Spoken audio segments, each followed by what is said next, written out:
ہمارے بعض نیک اعمال ایسے ہوتے ہیں جو عدم توجیہ کی وجہ سے،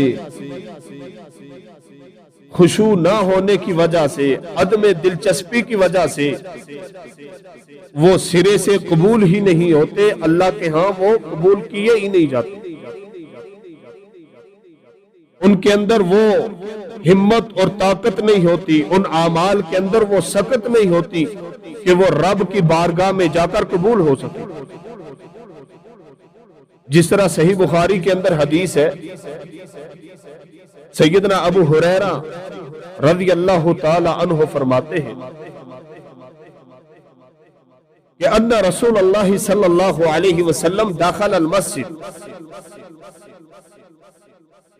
فدخل رجل فصلى، نبی علیہ الصلوۃ والسلام مسجد میں داخل ہوئے اور ایک اور بندہ بھی مسجد میں داخل ہوا، فصلى، اس نے نماز پڑھی، فسلم، اور اس نے رسول اللہ صلی اللہ علیہ وسلم کو سلام کیا، فسلم علی النبی صلی اللہ علیہ وسلم، اس نے نبی صلی اللہ علیہ وسلم کو سلام کیا، فرد، آپ صلی اللہ علیہ وسلم نے اس کا جواب دیا، قال، رسول اللہ صلی اللہ علیہ وسلم نے فرمایا، ارجع فصلی فانک لم تصلی، اے میرے ساتھی جا کر نماز پڑھ، تو نے نماز نہیں پڑھی۔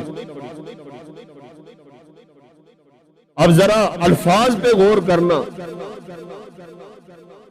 ارجع فصلی فانک لم تصلی، جا کے نماز پڑھ، تو نے نماز نہیں پڑھی۔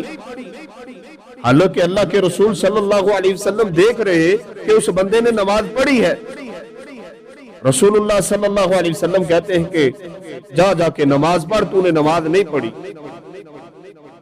وہ بندہ گیا، اس نے نماز پڑھی، واپس آیا، واپس آ کے پھر اس بندے نے سلام کیا، رسول اللہ صلی اللہ علیہ وسلم نے اس کو جواب دیا، پھر یہی الفاظ فرمائے، ارجع فصلی فانک لم تصلی، اے میرے ساتھی جا کے نماز پڑھ، تو نے نماز نہیں پڑھی۔ وہ بندہ پھر گیا، پھر نماز پڑھی، پھر واپس آیا، سلام کیا، آپ نے پھر وہی الفاظ جو دہرائے تیسری مرتبہ کہ جا کر نماز پڑھ، تو نے نماز نہیں پڑھی۔ وہ صحابی آگے سے کہتے ہیں، والذی بعثک بالحق ما احسن غیرہ، اللہ کے رسول، اس ذات کی قسم جس نے آپ کو حق کے ساتھ بھیجا ہے، ما احسن غیرہ، اس سے بہتر نماز میں نہیں پڑھ سکتا، اس سے بہتر نماز پڑھنا مجھے نہیں آتی، علمنی، آپ مجھے سکھا دیجئے، مجھے جو طریقہ آتا تھا نماز پڑھنے کا وہ میں نے پڑھ لی، اب آپ مجھ کو سکھا دیں نماز کس طرح پڑھنی ہے۔ رسول اللہ صلی اللہ علیہ وسلم نے پھر اس کو نماز سکھائی، فرمایا جب تو نماز پڑھنے لگے تو قبلے کی طرف سیدھا ہو جا۔ یہ اب یہاں سے آگے میں 2-3 روایت کو ملا کر پیش کر رہا ہوں۔ فرمایا جب تو نماز پڑھے تو قبلے کی طرف متوجہ ہو، رخ اپنا قبلے کی طرف کر اور تکبیر کہہ، نماز شروع کر، جو تیرے پاس قرآن میں سے ہے اس کو یاد ہے وہ پڑھ، سورہ فاتحہ پڑھ، اس کے ساتھ جو کوئی تجھے قرآن یاد ہے وہ پڑھ۔ جب تو قرآن پڑھ چکے، فرقا حتی تطمئن راکعن، کہ تو رکوع کر، اطمینان کے ساتھ رکوع کر، سکون کے ساتھ تو نے رکوع کرنا ہے۔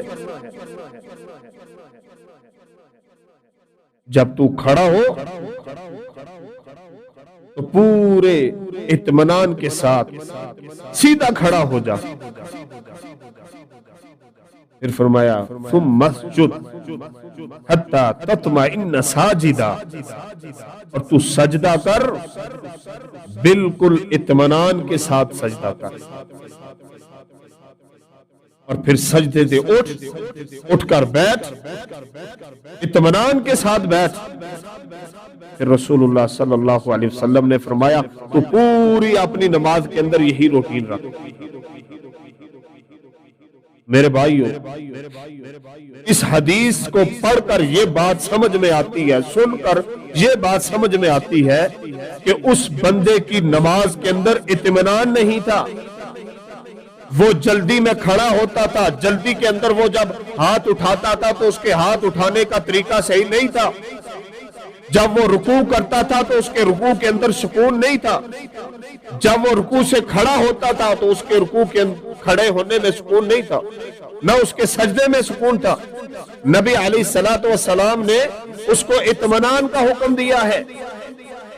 اور آج اگر ہم اپنی نمازوں پہ غور کریں تو ہماری نمازوں کی حالت بھی یہی ہے کہ ہم نماز پڑھتے ہیں، رکوع کے اندر جاتے ہیں تو ہماری حالت کیا ہوتی ہے؟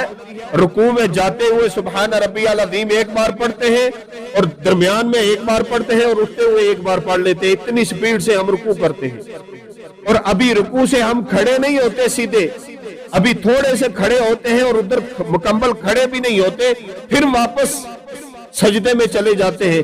اللہ کے رسول صلی اللہ علیہ وسلم نے کیا فرمایا؟ کھڑا ہو جا، رکوع کے بعد سیدھا کھڑا ہو جا، دل قائمہ، سیدھا کھڑا ہو جا، بالکل سجدہ کرنا ہے۔ سجدے کے اندر ہمارے پاس اطمینان نہیں، اور اس کی وجہ ہمیں دعائیں نہیں آتی۔ میرے بھائیوں، ہم نے ایک ہی دعا یاد کیا، سبحان ربی العظیم بس، سبحان ربی الاعلی بس، حالانکہ نبی علیہ الصلوۃ والسلام سے بے شمار دعائیں ثابت ہیں، وہ ساری یاد کریں تو نماز کے اندر اطمینان آ جائے گا۔ جب ایک دو دعائیں ہم پڑھیں گے، آرام سے پڑھیں گے، تو ہماری نماز میں اطمینان آ جائے گا۔